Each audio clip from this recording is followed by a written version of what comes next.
Buenas noches, chicos. El día de hoy el tema será tumores malignos de páncreas, a mano de Nasha Ruiz, Jesús Pichardo y quien les habla, Naomi Cohen.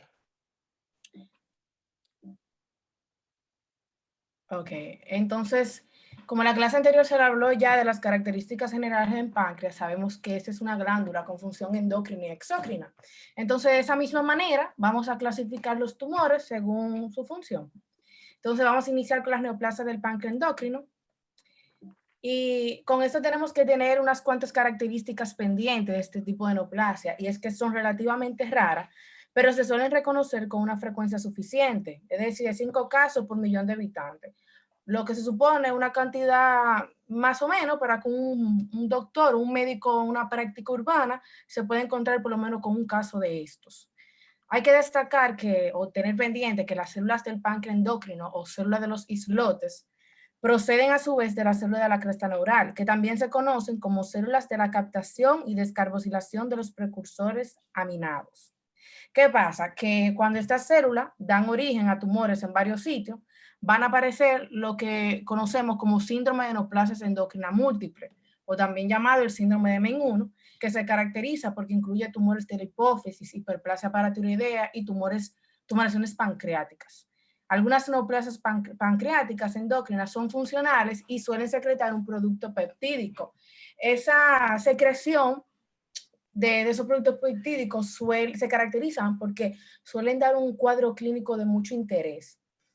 Y tenemos que tener muy pendiente también que toda neoplasia del páncreas endocrino que no curse con concentraciones excesivas hormonales o con un síndrome clínico indeterminable, se van a llamar neoplasias del páncreas endocrino afuncionales. También tenemos que tener pendiente que las tinciones inmunohistoquímicas especiales mayormente ayudan al patólogo a poder confirmar la elaboración de productos peptídicos dentro de estas células tumorales. Sin embargo, las características histológicas en estos casos mayormente no nos ayudan, o sea, no nos pueden ayudar a poder predecir el curso clínico de estas enfermedades, ni siquiera el grado maligno. El grado maligno mayormente ustedes saben como cualquier otra neoplasia, lo vamos a poder determinar por la localización de esto, la invasión a nivel de los ganglios linfáticos y metástasis hepática que puedan causar este tipo de neoplasia. Por desgracia, por así decirlo, casi todos los tumores pancreáticos endocrinos van a ser malignos. Y con el tema de la localización de estos tumores, mayormente para el médico, un poquito desafiante. Pero inmediatamente el médico logra identificar o localizar este tumor, mayormente lo que se hace es una recesión de manera simple de esta neoplasia.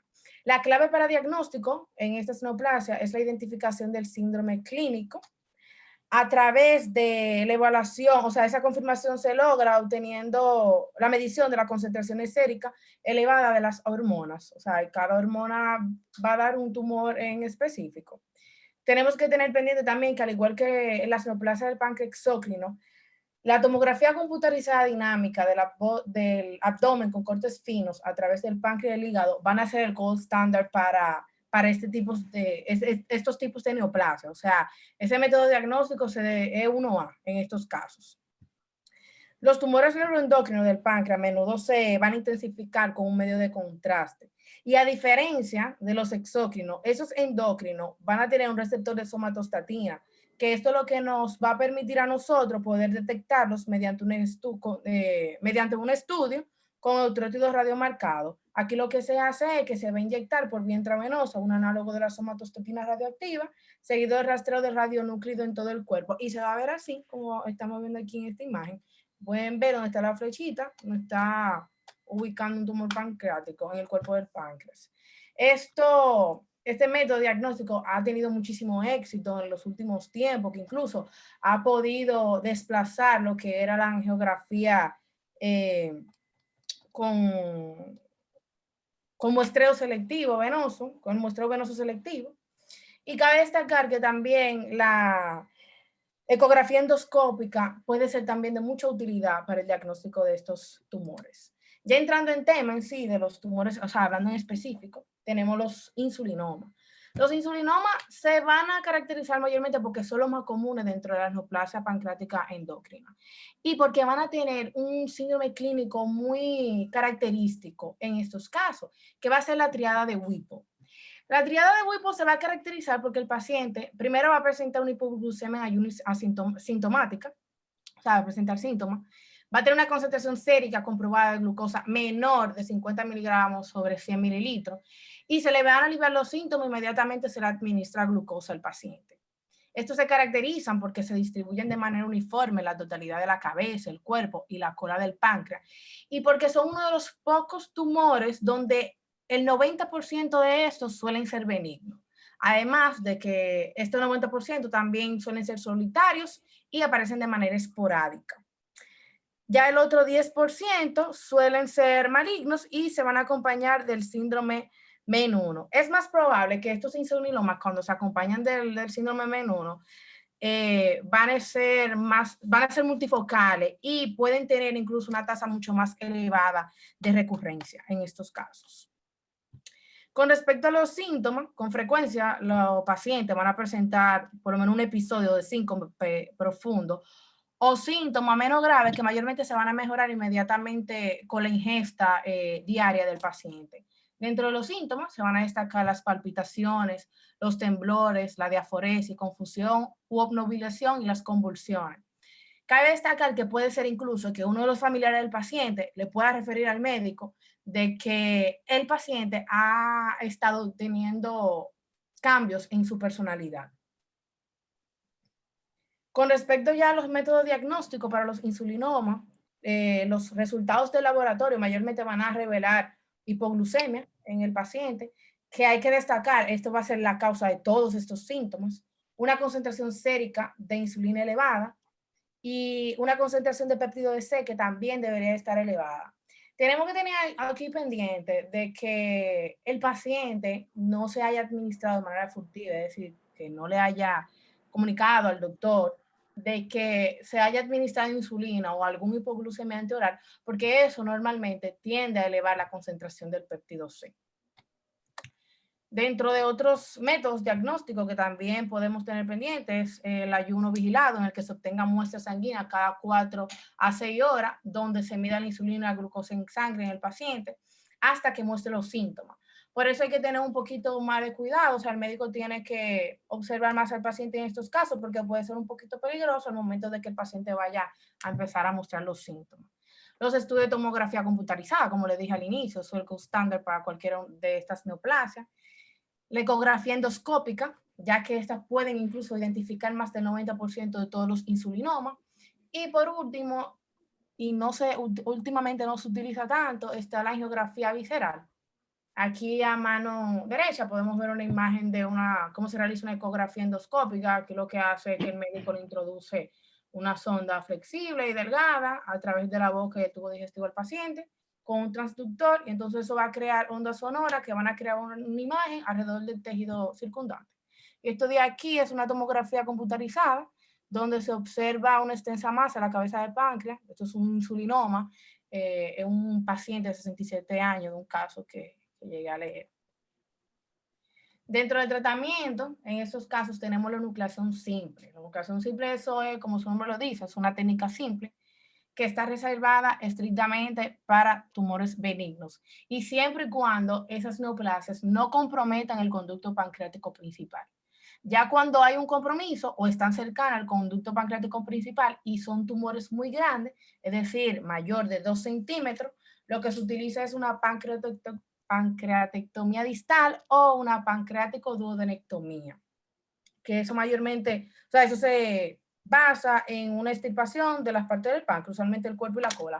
Más adelante mi compañero le va a abundar un poquito más acerca de estos tratamientos quirúrgicos. Tenemos que tener pendiente, aquí en el caso del insulinoma, el síndrome de hipoglucemia y hiperinsulinemia, porque esto puede ocurrir incluso si un paciente tiene la presencia de un tumor, o sea, un insulinoma. ¿Cómo ocurre esto? Mayormente eso viene dado por una hipertrofia de células beta, hiperplasia de islotes y aumento de la masa de células beta.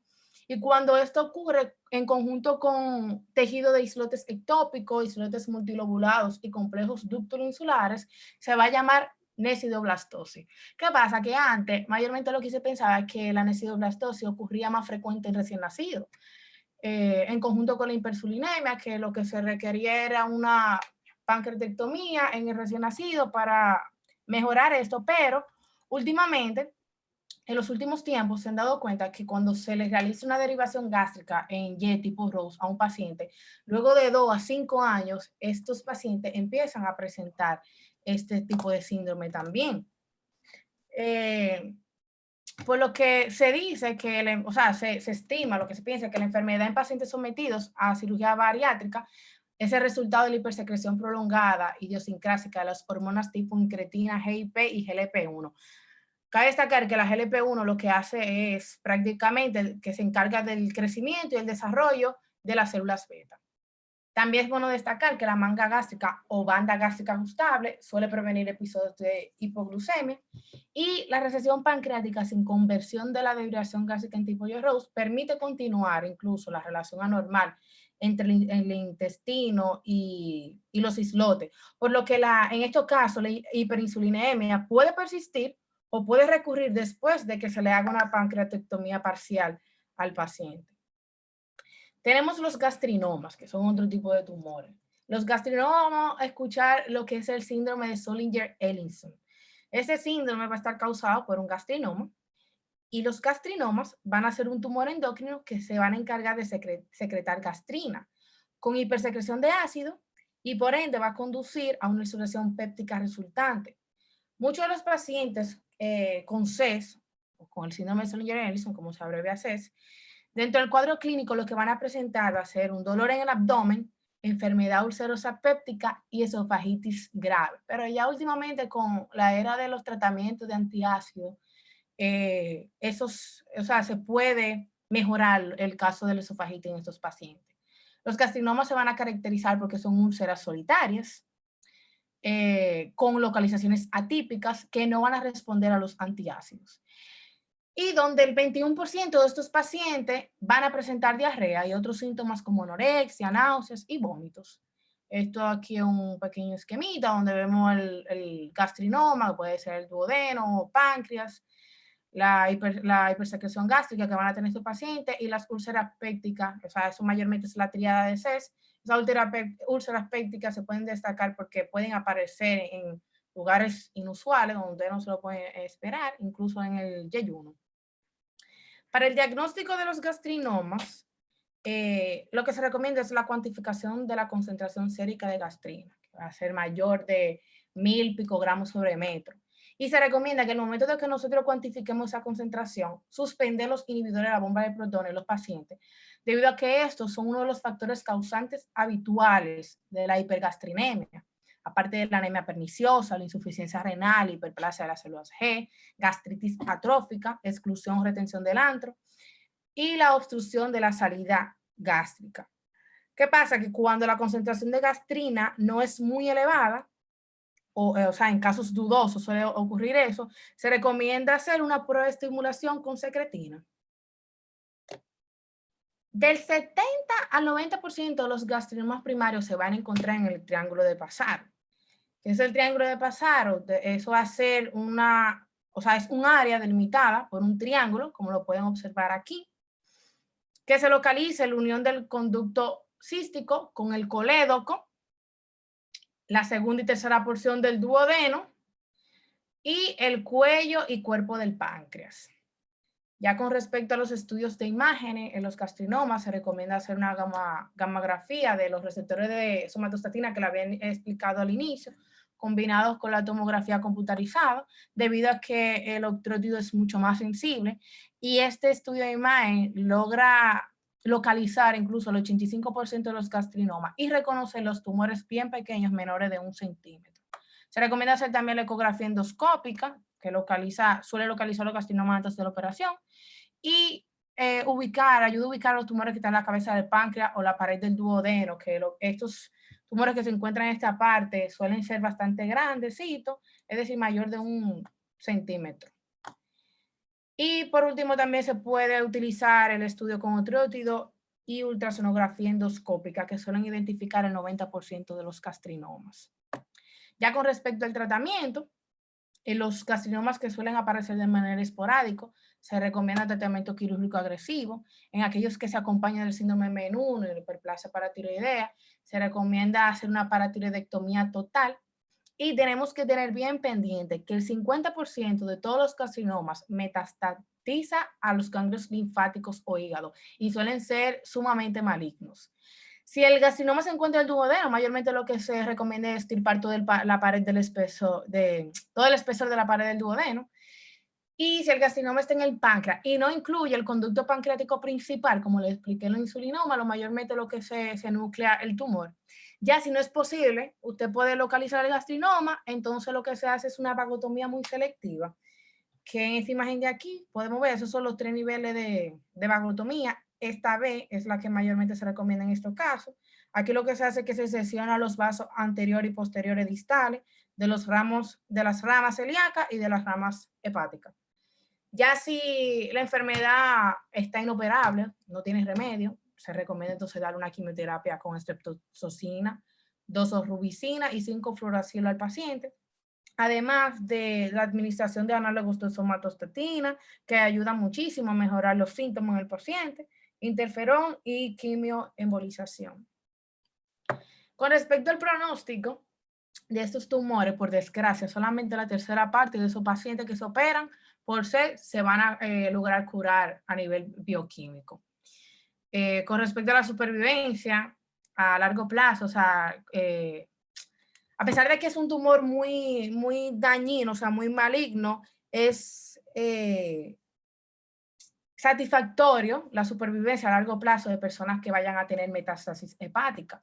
Normalmente, como un 80% de estos pacientes logran tener una supervivencia hasta los 15 años luego de que luego de esta neoplasia, y ya en pacientes con metástasis hepáticas de un 20 o un 50% a 5 años.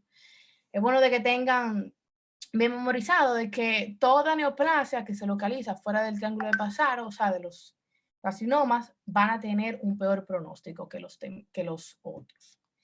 Tenemos los bipomas. Los bipomas se describieron en 1958 por Werner y Morrison como un tumor que secreta polipéptido intestinal vasoactivo.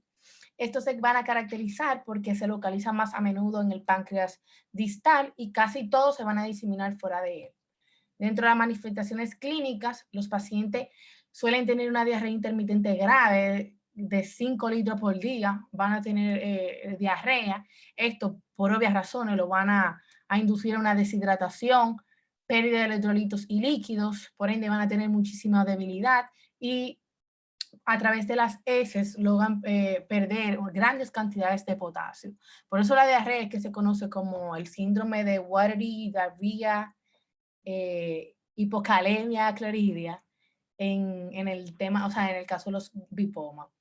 Con respecto al diagnóstico para estos tipos de neoplasia, se recomienda medir las concentraciones séricas de el polipéptido intestinal vasoactivo, que se va a encontrar menor de 160 a 250. Se recomienda hacer estudios de tomografía computarizada y ultrasonografía endoscópica. Ya con el tratamiento se van a recomendar los análogos de somatostatina. Estos análogos de somatostatina se recomiendan porque ayudan muchísimo a mejorar el síntoma de la diarrea, el signo de la diarrea en el paciente e incluso ayuda a restituir mucho las pérdidas de electrolitos y líquidos en el paciente. Con respecto ya al tumor, lo que se hace es una citorreducción paliativa que ayuda muchísimo a mejorar los síntomas. Y últimamente, según investigaciones, se recomienda la embolización de la arteria hepática debido a que dicen de que ha tenido buenos resultados con respecto a este tema. Tenemos también los glucagonomas.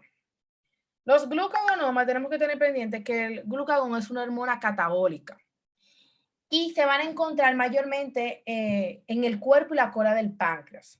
Además de que son uno de los tumores más grandes con metástasis dentro de las neoplasias endócrinas del páncreas.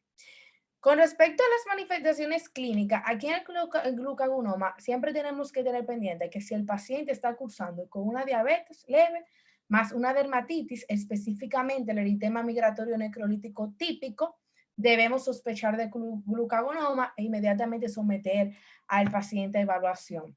Este eritema se va a caracterizar porque va a tener migraciones cíclicas de lesiones con márgenes que se diseminan y centro de cicatrización. Mayormente vamos a ver este eritema en la parte inferior del abdomen, el perineo, la área bucal y en los pies. Como pueden observar aquí en las imágenes. Aquí en la B incluso pueden observar los márgenes epiginosos de los cuales se caracteriza este eritema. Pueden ver aquí cómo se encuentra debajo de la parte inferior del abdomen y cómo alrededor de, de cada lesión vamos a encontrar como una necrosis superficial, esos punticos que ven ahí. Aquí, como ya le mencioné, en el área, en el periné, en los dedos, en los pies, es común ver estas características de ese eritema. Para el diagnóstico, vamos a evaluar la concentración sérica del glucagón, que va a ser mayor de 500 picogramos sobre metros. Y en el tratamiento, lo que se va a recomendar antes de usted operar a este paciente por esa neoplasia es que controle la diabetes y que administre una nutrición para integrar al paciente, porque como ya yo le mencioné que el glucagón es una hormona catabólica, es una de las causas por qué el paciente, siempre ustedes lo van a ver caquésico. Miren la imagen, cómo se observa una desnutrición extrema en el caso de estos pacientes. También se recomienda administrar otrótido antes de usted operar al paciente. Ya en lo quirúrgico, lo que se recomienda es hacer una citorreducción del tumor. Hablando entonces de los somatostatinomas, sabemos que la somatostatina lo que hace es que inhibe las secreciones pancreáticas y biliares. ¿Qué pasa? Que al inhibir esas secreciones, entonces va a provocar cálculos biliares por estasis de bilis, es decir, estancamiento de la bilis, diabetes por inhibición de la secreción de insulina y esteatorrea por secreción pancreática exócrina y biliar. Mayormente la localización o el origen de estos tumores va a ser en el páncreas proximal o en el surco pancreático duodenal, pero es más común que uno lo encuentre en el área de la ampolla y periampollar. Es decir, un 60% de estos pacientes suele tener esta localización ahí. Dentro de las manifestaciones clínicas se destaca el dolor abdomen, la ictericia con un 25% en todos los pacientes y la colelitiasis en un 19%. Para el diagnóstico, lo que se hace es que se valora concentraciones séricas elevadas de somatostatina, que suelen ser mayor de 10 nanogramos sobre mililitro. Y con respecto al tratamiento, lo que se hace es una ablación completa del tumor y una colecistectomía, por lo que ya yo le expliqué de los cálculos biliares, o sea, por el estancamiento de la bilis. Por último, pero no menos importante, tenemos los tumores pancreáticos endocrinos no funcionales, que como ya yo le expliqué al inicio, todo tumor pancreático endocrino que no curse con concentraciones excesivas hormonales y con un síndrome clínico indeterminable, entonces le vamos a llamar no funcionales. La mayoría de estos van a ser malignos y van a tener capacidad para el crecimiento descontrolado y metástasis. Y dentro de las manifestaciones clínicas que pueden aparecer en esos pacientes, es que van a ser muy similar a un paciente que tenga adenocarcinoma pancreático.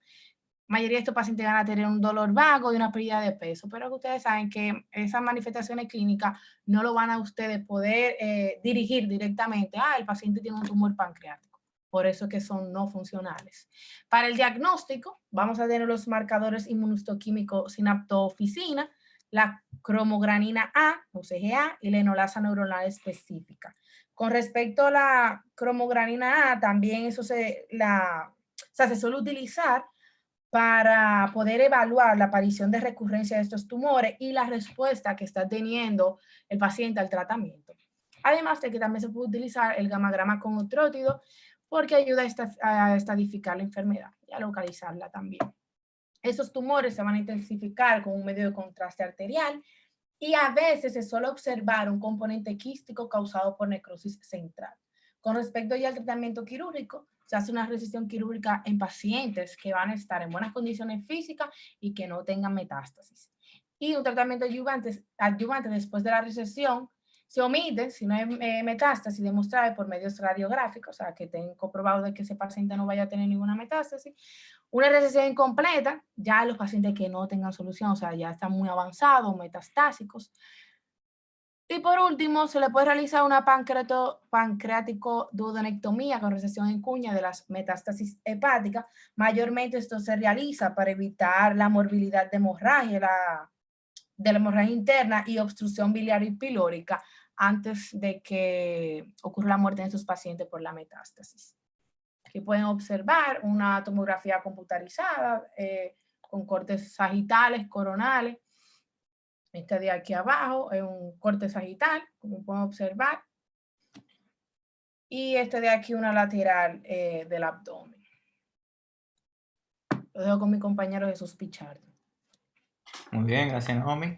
Entonces ya Naomi le explicó acerca de las neoplasias endócrinas del páncreas y ahora vamos a pasar a las neoplasias exócrinas del páncreas. Dale. En las neoplasias exócrinas del páncreas, yo les voy a hablar, porque va a ser entre Nasha y yo, de la epidemiología y los factores de riesgo, el diagnóstico, la estadificación, cómo se hace, cuál es el medio que se utiliza para hacer la estadificación, cuál es la cirugía paliativa y cuáles son los medios de tratamiento paliativos que se tienen hasta ahora, y obviamente el famoso WIPO o la pancreatodonectomía. Entonces, dale, bien. Ahí tenemos un chart en donde vemos estadísticas de Europa. Y es muy interesante saber que el cáncer de páncreas es la cuarta causa por cáncer más frecuente en Europa. En Estados Unidos es más o menos así. Eh, es realmente el número 11, no el cuarto, pero sí es muy frecuente y es mortal. O sea, es letal. Fíjense que la supervivencia media en 5 años es de un 3% según los europeos y según los estadounidenses puede llegar hasta un 10%. O sea que parece ser que ellos han mejorado en, en el hallazgo temprano, en el diagnóstico temprano. Lo cual cuando se habla eh, de cáncer pancreático es muy, muy, muy importante. Fíjense que desde que un paciente es diagnosticado con cáncer de páncreas, se dice que su expectativa de vida disminuye un 98%. ¿Okay? Entonces, uno de los factores muy importantes que he encontrado es el cigarrillo, fumar. Se dice que el 25% de estos cánceres es atribuible a fumar, el cigarrillo. Y fíjense que hay un mapa en el que dice que Escandinavia es uno de los países donde más frecuente la incidencia de maldad y la mortalidad también. Entonces, ahí ven que hay una distinción entre varón y hembra. No se confundan, se han hecho estudios muy grandes y no se ha encontrado una predisposición genética sexual, vamos a decir, entre hombres y mujeres, pero sí cuando ustedes ven la frecuencia de cánceres, el cáncer de páncreas en el hombre es el 10º y en la mujer es el 7º más común. Sigue. Entonces, factores de riesgo que quisiera resaltar en la genética es muy importante. Es interesante la cantidad de mutaciones que el cáncer de páncreas suele tener. Y ahí es que yo creo que está el key cuando uno habla de la mortalidad de este cáncer y de la poca supervivencia en 5 años. Fíjense que el 74% de los pacientes mueren en menos de un año después del diagnóstico. La supervivencia anda entre yo le dije, entre el 3 y el 10%. Y genéticamente hablando, la raza negra está predispuesta, el típico perfil, el cual no tiene que ser, por ejemplo, más del 50% de los casos, pero es un anciano de más de 60 años, de raza negra, varón, aunque no haya predisposición sexual significativa, sí se ha visto un incremento en el sexo masculino. Pero igual, no es significativo. Que, por ejemplo, tuvo un familiar directo, se le dice primer grado, que también aumenta de 2 a 3 veces la probabilidad de que tenga, de que padezca cáncer de páncreas. Y fumador, claro. Por ejemplo, un italiano, me imagino un italiano.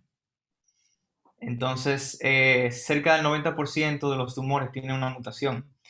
Y este no es una excepción cuando se habla del oncogen de KRAS. KRAS es uno de los marcadores más usados en el cáncer de páncreas, porque ustedes van a ver luego que es el marcador que aparece en los grados más iniciales.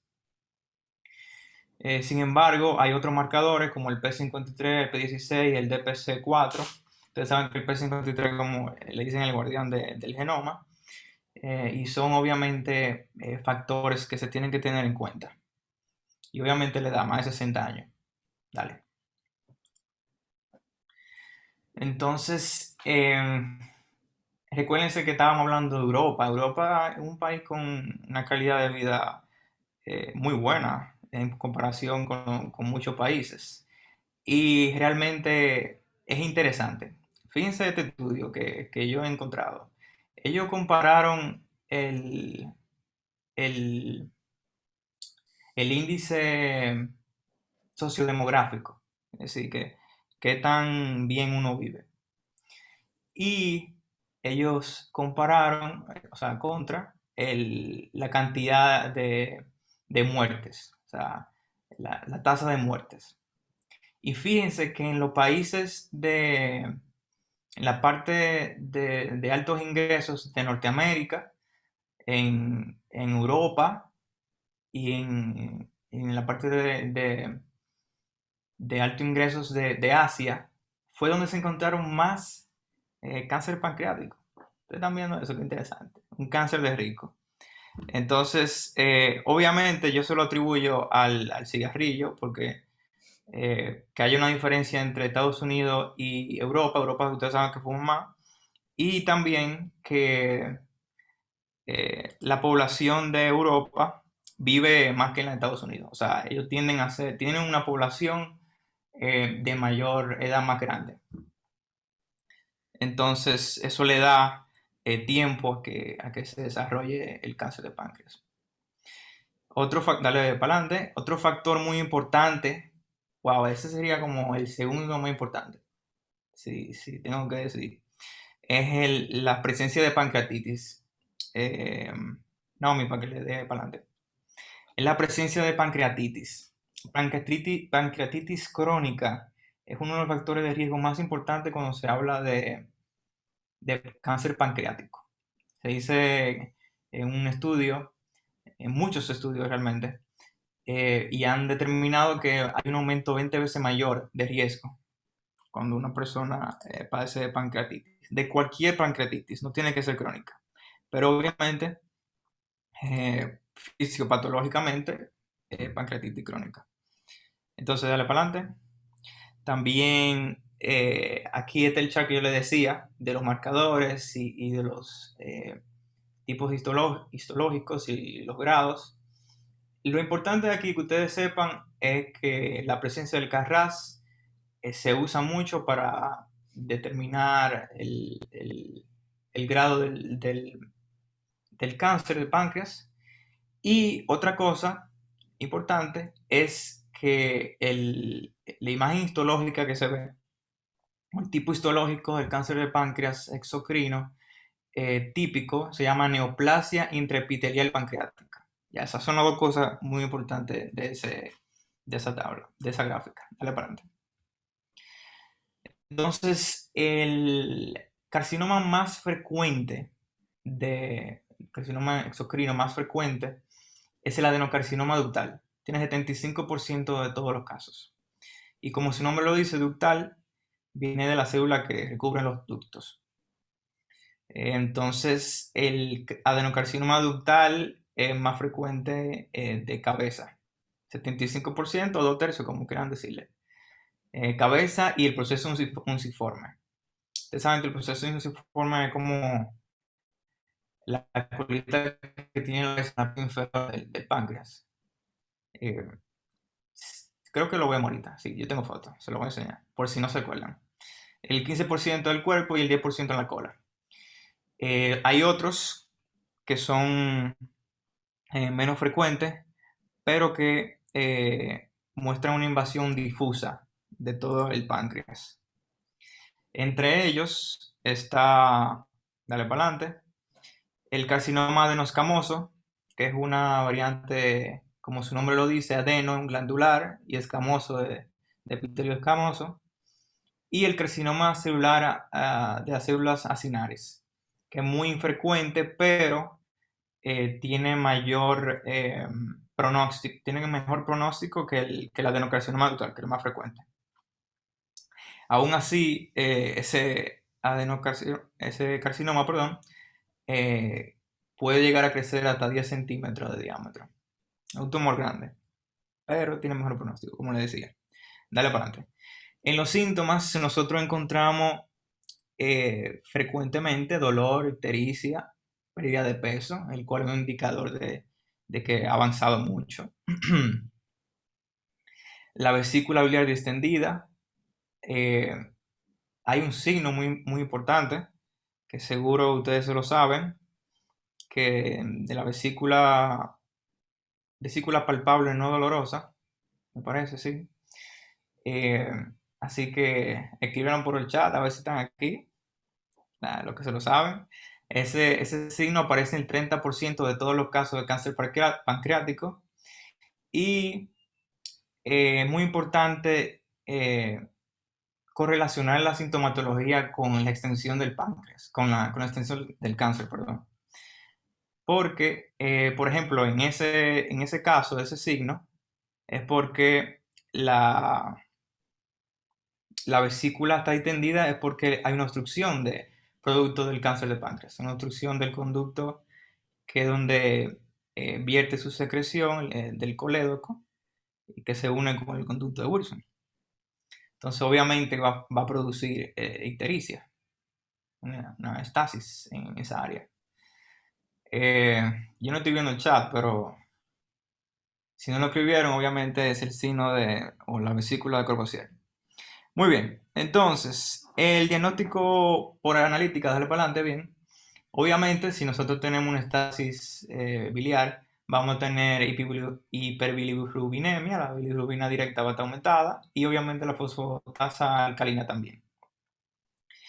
Entonces, también vamos a encontrar el tiempo de protrombina prolongado, perdón, porque hay un agotamiento de la vitamina K. Ustedes saben que la vitamina K, la absorción de la vitamina K, es dependiente de bilis, ¿no? De la producción de bilis. Entonces, si no se vierte bilis, no hay forma de cómo producir esa vitamina K. El 75% de estos cánceres reciben lo que es el antígeno de carbohidratos relacionado a mucina, que es el CA199. Es muy, muy fácil de usar porque, o sea, ustedes lo pueden detectar en suero, le hacen una toma, lo toman en suero y, y lo pueden identificar. Y tiene 75% de los casos. El único problema es que no es específico del cáncer pancreático. Usted puede encontrar una lesión benigna eh, y tenga el CA199. Hasta en pancreatitis se puede encontrar. Pero es bueno tenerlo ahí en la mano. Entonces, ahí le puse una pregunta de sonografía o CT.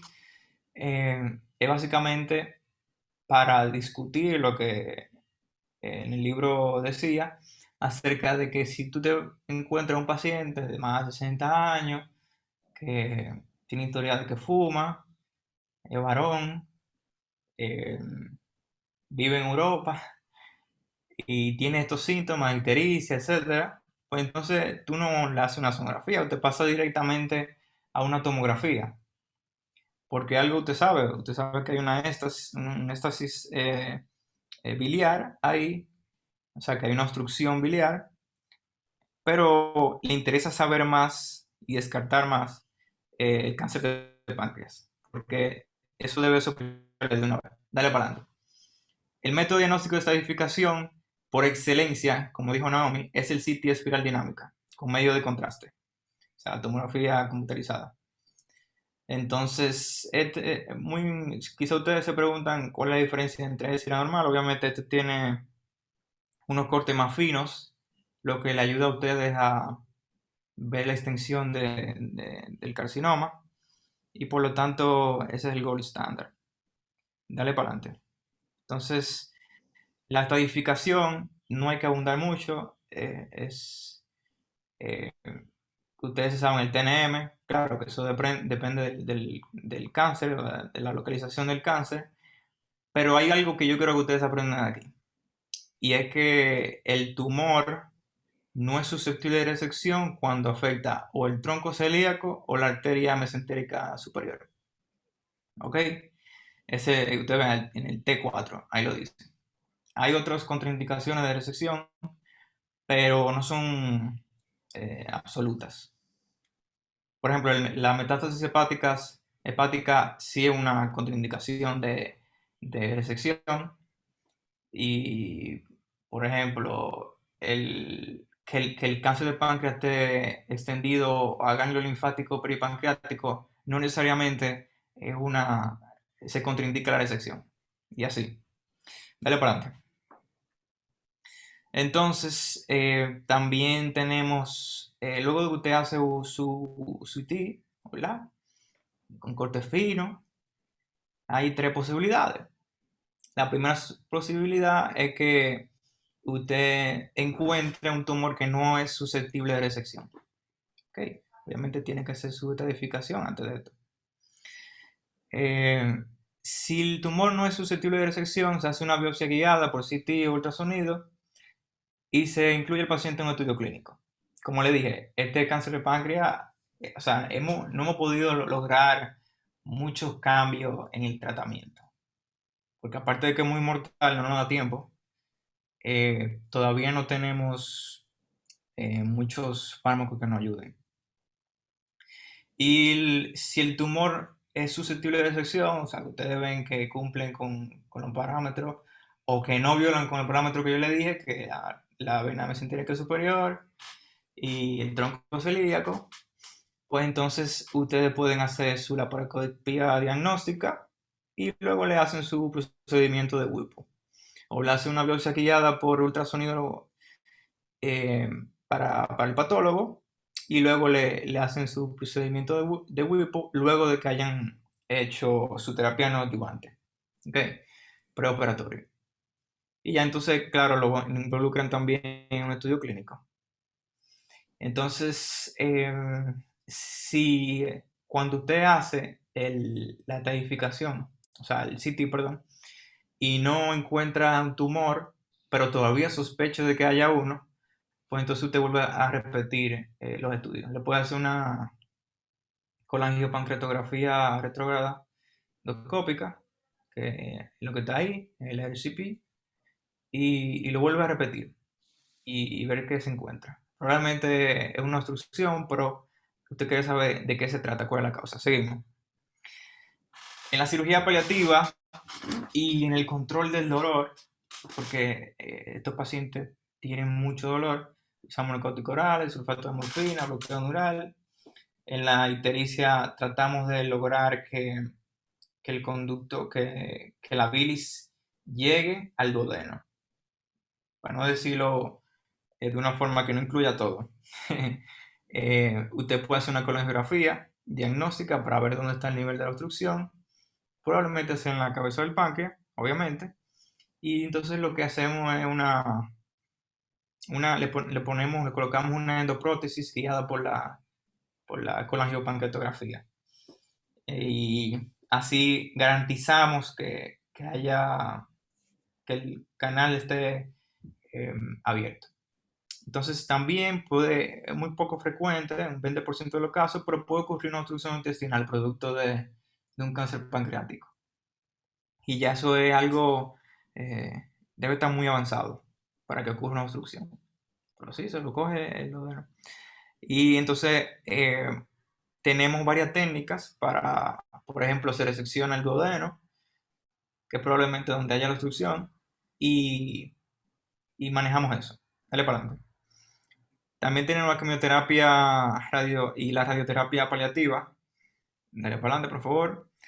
En este tenemos un fármaco que ha sido utilizado y que hemos encontrado una mejora de 1 o 2 meses más de sobrevida, de supervivencia. Es la gemcitabina, que se utiliza en pacientes donde el carcinoma del páncreas es inoperable. Este proporciona una mejoría de los síntomas, incluyendo el dolor, y un estado funcional del paciente y que por lo menos evita que el paciente pierda peso, por lo menos producto del carcinoma. Y en otro caso aumentan de peso. Entonces, dale para adelante. También, esto es lo que le decía, nosotros podemos realizar una derivación bilioentérica. Básicamente, eh, se deriva esta... ¿Puedo dibujar aquí? Bien. Fíjense que el páncreas y el duodeno están intactos, pero nosotros tenemos una derivación gastroentérica aquí y tenemos una enteroentérica aquí. Y obviamente aquí está virtiendo directamente, esa es la bilioentérica, el coledoco. Muy buena. Eso es si no hay, exacto, si no es susceptible a resección, como dice ahí. Ok, seguimos. También tenemos obviamente el Whipple, muy importante. Estas no son todas las imágenes, pero yo creo que ustedes sepan que el Whipple se trata de 3 cosas. Uno, la anastomosis terminal del, del colédoco con el yeyuno, la anastomosis del páncreas, luego de que uno hace esta resección que ustedes ven aquí, de la cabeza, con eh, pancreatoentérica, pudiésemos decir, y obviamente la gastroentérica o gastroyeyunal, como ustedes quieran. Entonces, importante de esta foto es saber que la importancia de la vena mesentérica, fíjense que le pasa por detrás al páncreas y es muy importante ligar los vasos antes de hacer la resección de la cabeza. Y ya, eso es todo de eso. Ahí ven una de verdad. Fíjense ahí el conducto de Wilson, ahí. Se ve clarito. Y bueno, quizá no sabían esto, pero luego de que ustedes hacen la conexión en entérica, se abraza el páncreas. Se sutura también abrazando el páncreas. Y hay varias variaciones, varias redundancias, que Nacha le va a decir ahora, pero sí, eso es básicamente de eso. Sí, ya Nacha le va a seguir hablando.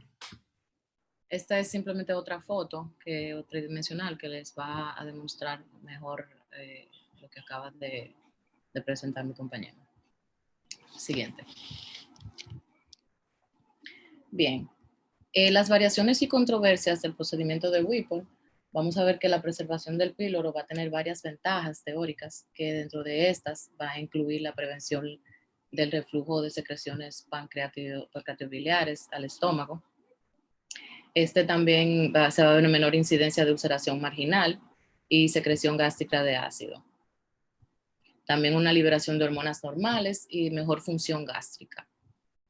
Se ha investigado también la pancreatogastrotomía y algunos cirujanos usan prótesis en esta. La prótesis viene siendo como un tipo de goma, que lo que va a hacer es que va a sellar bien la anastomosis para disminuir las secreciones pancreáticas.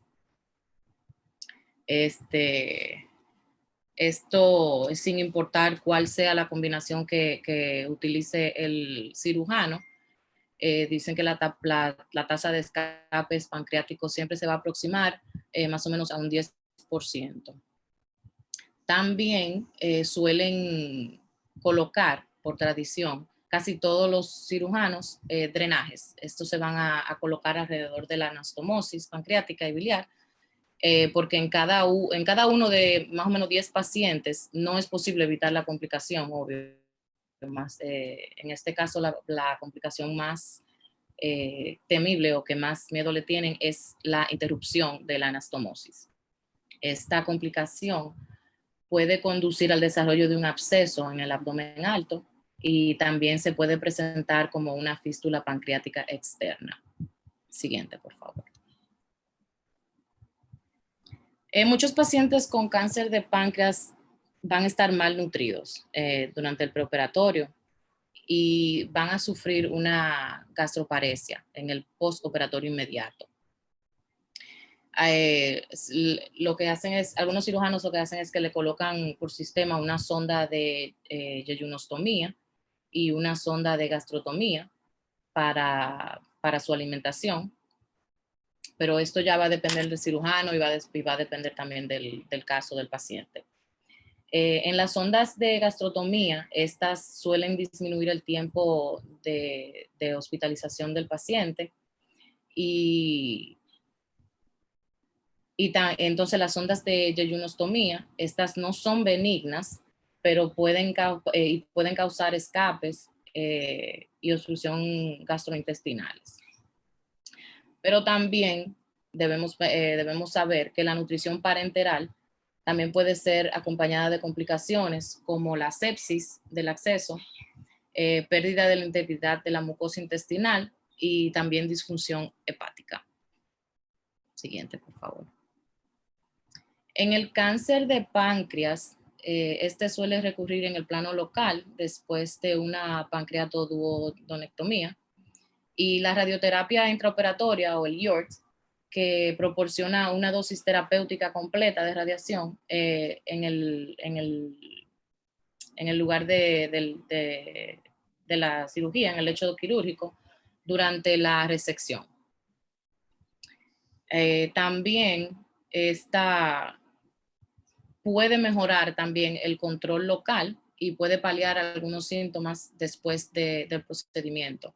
Pero no han demostrado que la IORT sea superior a la radioterapia estándar, pero porque se requieren más estudios clínicos todavía para determinar en qué debe utilizarse esta modalidad todavía. Siguiente, por favor. Siguiente, por favor. En las complicaciones de esta, vamos a ver que las causas más comunes de muerte son sepsis, hemorragia y algunos acontecimientos cardiovasculares. Aún son muy comunes que las complicaciones postoperatorias incluyen retraso del vaciamiento gástrico, fístulas pancreáticas y hemorragias. La hemorragia puede ocurrir de manera intraoperatoria o también después de la cirugía. Y dentro de las características que vamos a ver de la hemorragia intraoperatoria, se va a presentar durante la disección de la vena porta. Y en la hemorragia postoperatoria, esto puede ocurrir por un mal manejo de la ligadura en cualquiera de los vasos sanguíneos, y también se puede presentar por digestión de vasos sanguíneos retroperitoneales, que se puede dar secundariamente a un escape biliar pancreático combinado. Siguiente, por favor. El resultado final y valor de la pancreatoduodenectomía. Vamos a ver que la supervivencia indican que pocos pacientes, si acaso algunos, no muchos, se van a curar de manera indefinida del cáncer de páncreas inmediatamente que le hagan el procedimiento. Este tumor tiende a recurrir de forma local con afectación linfática, retroperitoneal y regional. También todos los pacientes van a desarrollar metástasis hematógenas y casi siempre se va a presentar en el hígado. La supervivencia mediana después del procedimiento es de 12 a 15 meses. Incluso hay pacientes que sobreviven a largo plazo. Este largo plazo viene siendo más o menos 5 años, pero suelen morir al final por recurrencia del cáncer. Siguiente, por favor. La quimioterapia y radiación coadyuvantes. Vamos a ver que hubo un estudio en la década de los 80 que sugirió que la quimioterapia coadyuvante con radiación va a mejorar la supervivencia alrededor de 9 meses después de la resección pancreática. También hubo un estudio europeo reciente que concluyó que la quimioterapia realmente no tenían valor alguno, aunque el protocolo sí sugirió la posibilidad de que la quimioterapia sola podría tener un beneficio en la supervivencia del paciente. En la Virginia Mason Clinic se publicaron unos resultados que son notables con la terapéutica coadyuvante, aunque los resultados promisorios dieron lugar a estudios confirmadores más grandes. Estos, en tanto, se van a llevar a cabo más investigaciones para fines de encontrar bien todo esto. Siguiente, por favor.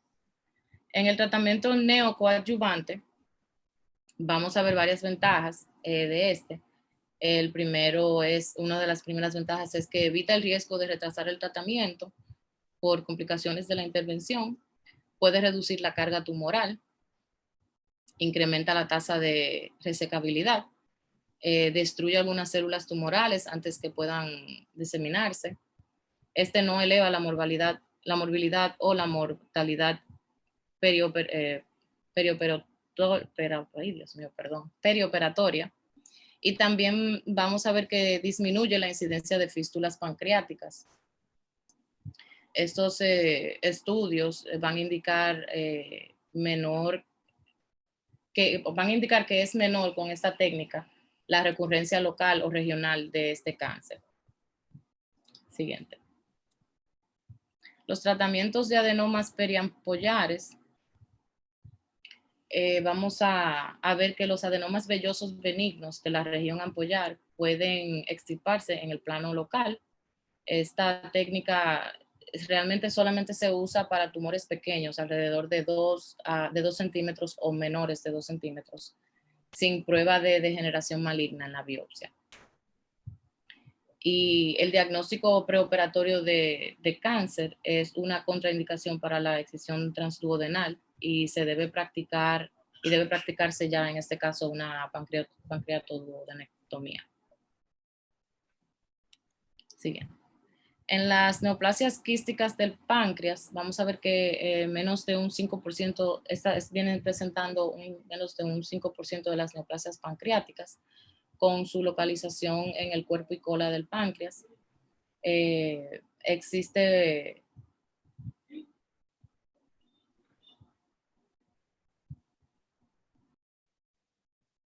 ¿Aló? Sí. Ay, perdón, fue que se me estaba viendo el internet. En un menos de 5% de las neoplasias pancreáticas existe una diversidad de estas neoplasias quísticas e incluyen neoplasias quísticas serosas benignas, neoplasias quísticas mucinosas benignas y malignas, y formas benignas y malignas de las neoplasias papilares mucinosas intraductales. Estas últimas van a presentarse con un conducto pancreático bastante dilatado por la producción de mucina por la lesión. Las neoplasias pseudopapilares y papilares quísticas, estas son poco común o son una forma de poco común de neoplasias exócrinas y se van a observar de manera predominante en mujeres jóvenes. Se va a caracterizar por una lesión grande, con un aspecto quístico o parcialmente quístico, y va a contener elementos papilares parecidos como a una fronda a nivel de histológicamente en el frotis. Las neoplasias pseudopapilares y papilares quísticas casi siempre van a ser benignas, pero muchas también evolucionan a metástasis o hacen metástasis cuando se descubre en un momento tardío de su evolución. Si duran mucho para determinar su estadio, entonces ya esto va a complicar un poco más las cosas. Siguiente, por favor. En el linfoma pancreático, este representa del 1 al 2% de las neoplasias pancreáticas. Este va a incluir a los linfomas dentro del páncreas o que invaden el tejido peripancreático.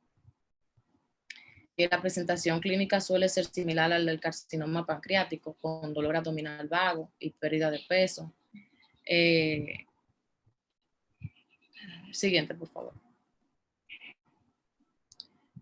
Bien, para su diagnóstico o la identificación de esta, vamos a ver una masa grande que con frecuencia va a incluir la cabeza y el cuerpo del páncreas. Ya cuando vemos eso, vamos a sospechar, obvio, un tumor o un linfoma pancreático en ese entonces. La biopsia percutánea o guiada nos va a confirmar el diagnóstico en casi todos los casos. Si no es posible confirmar el diagnóstico durante la cirugía o en el preoperatorio, estas indican que el paciente va a presentar el linfoma pancreático. El tratamiento, si no es posible confirmar el diagnóstico en el preoperativo, están indicadas la exploración y las biopsias laparoscópicas. Y durante la resección, esto no tiene función alguna en el tratamiento del linfoma pancreático, pero la terapéutica estándar incluye la colocación endoscópica de prótesis, y esta va a aliviar la ictericia, y luego se le hace la quimioterapia al paciente. Con frecuencia se obtiene una remisión para un tiempo más prolongado con la quimioterapia. Listo. Eso ha sido todo por parte de nosotros. Preguntas, jóvenes, a sus compañeros.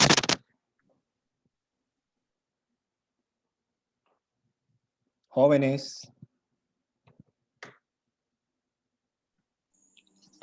Sí, yo tengo una pregunta para mis compañeros. Ellos habían mencionado que una de las manifestaciones del cáncer de páncreas era justamente que presentaban ictericia. Entonces me gustaría saber si hay alguna diferencia entre la ictericia que se presenta en el cáncer de páncreas a la que se presenta en otro tipo de patología, por ejemplo, por un cálculo de vesícula. Jóvenes, contesten. Jóvenes. Sí, perdón, es que me acaban de llamar, pero ya. Entonces, la pregunta era ¿cuál era la diferencia entre... ¿Cuál era la pregunta? La pregunta era, ¿cuál era la diferencia entre la ictericia que provoca el cáncer de páncreas y la ictericia que provoca otras patologías? Bien, ok, perfecto. Buenísima pregunta. La ictericia que produce por ejemplo, una coledocolitiasis, ustedes van a ver que es intermitente, porque recuérdense que el- el cálculo va a producir, el cálculo puede rodar o el cálculo puede moverse, y la ictericia no necesariamente es persistente como está en el cáncer de páncreas. En el cáncer de páncreas es progresiva. La ictericia nunca se quita, pero sí progresa más lento que en la litiásica, vamos a decir. ¿Podemos llamarlo así, no, la doctora? Litiásica.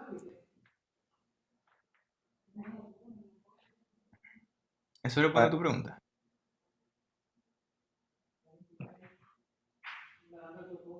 Joven. Sí, gracias. Ok, pero escúcheme para aclarar un poquito más.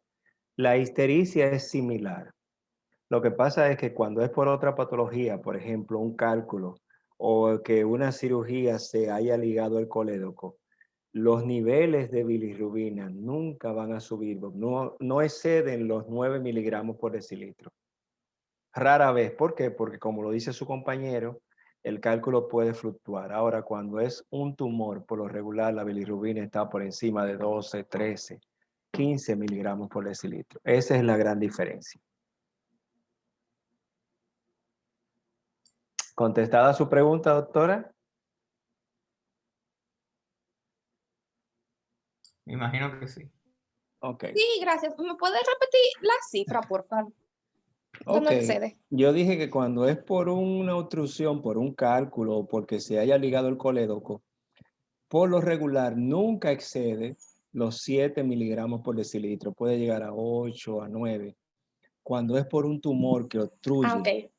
la bilirrubina aumenta por encima de 12, 13 miligramos por decilitro.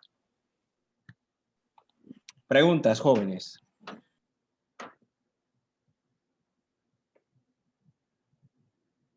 Jóvenes, preguntas.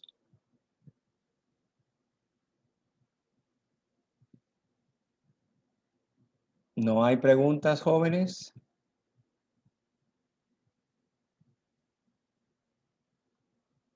No le tengan miedo a sus compañeros. Sí, yo tengo una pregunta.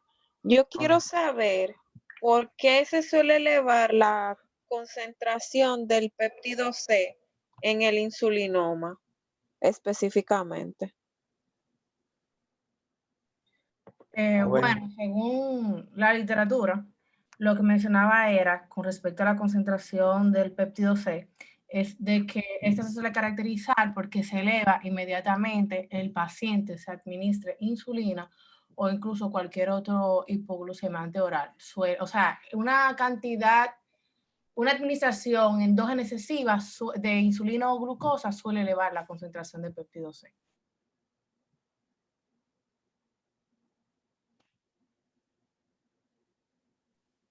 Ok, gracias. ¿Alguna otra pregunta, jóvenes? Si no hay más preguntas, comentarios.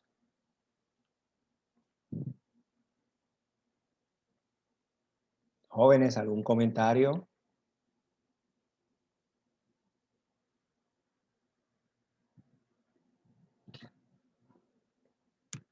¿No hay ningún comentario, jóvenes? No, doctor, todo quedó claro. Nada, yo voy a hacer un comentario. O sea, yo estoy sorprendido. O sea, me ha gustado bastante la exposición. ¿Ok? O sea que yo los felicito a los expositores. Gracias, doctor. Gracias. No, de verdad. Hasta ahora es una de las mejores presentaciones. ¿Ok? Si no hay otro comentario, jóvenes, nada.